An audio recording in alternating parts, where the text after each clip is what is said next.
This is the chemistry. For those of you interested, I'm a novice to all this, but what people tell me is that the caffeine and cathinone are analogous to amphetamine, and this provides the basis for describing Khat as an amphetamine-like substance, or a naturally occurring amphetamine. And then by degrees of association, you have this sort of term of slippage, whereby in journalistic writing this becomes a legal form of crack cocaine, because after all, crack cocaine is also like amphetamine.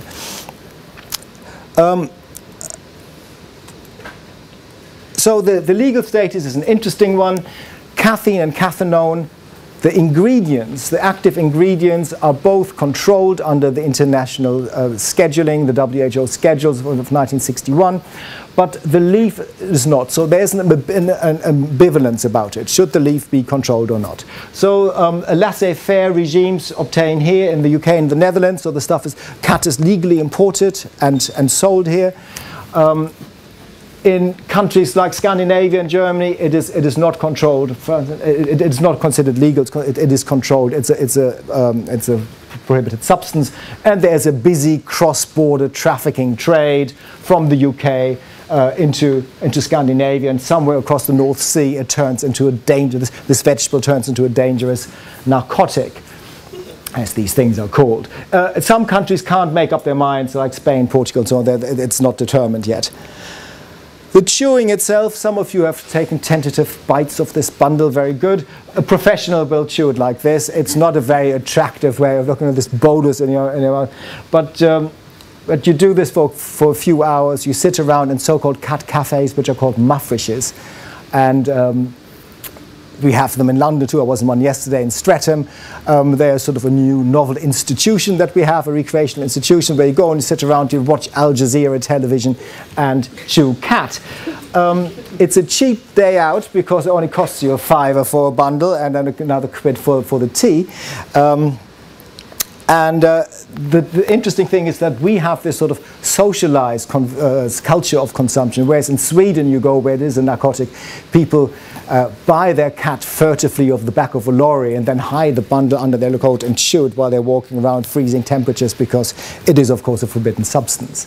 So you have all the sort of the downsides of a typical drug market, you know, where the deal itself is done with a lot of fear and anxiety on both sides, and the threat of violence and the rest hanging over it.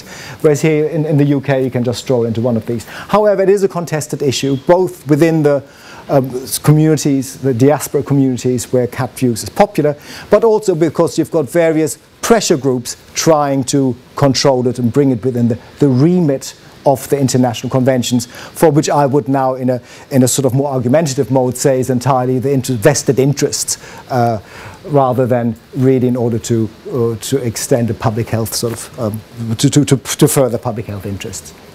Okay, which brings me to the end here. Thank you. Fantastic. Thank you very much.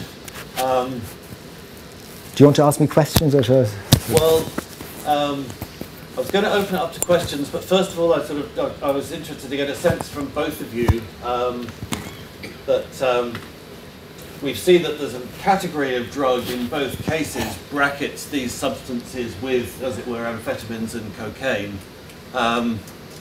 That's in ways that seem to create problems. So having outlined the problems, I was just going to ask both of you briefly what you think the regulatory solution for these substances might look like, and then open up to further questions which could either be about that subject or could, you know, go back to your individual presentations. You're standing there, so go ahead.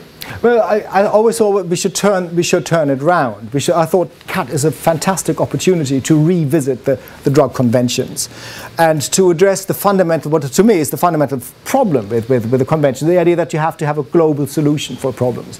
Whereas I think many psychoactive substances should have a local solution, so that communities, for instance, if communities in Mecca or in Pembrokeshire would like to have an alcohol-free zone, that is fine, that is up to them. But other communities should equally have the right to control what comes in, what substances are up for sale, and also the conditions on which they're for sale. Is it open to minors? Is it open at all hours, and so on? And these are the levels of restrictions that should be introduced. With Khat at the moment, it's a sort of a twilight zone. It is imported into this country as a vegetable.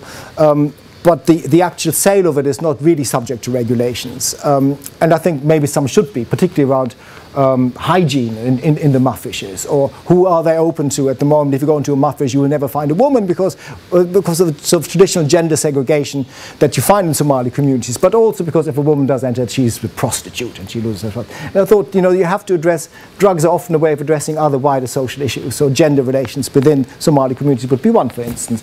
But the main thing is to have local discussion, local control over drug classification and move away from the global regimes.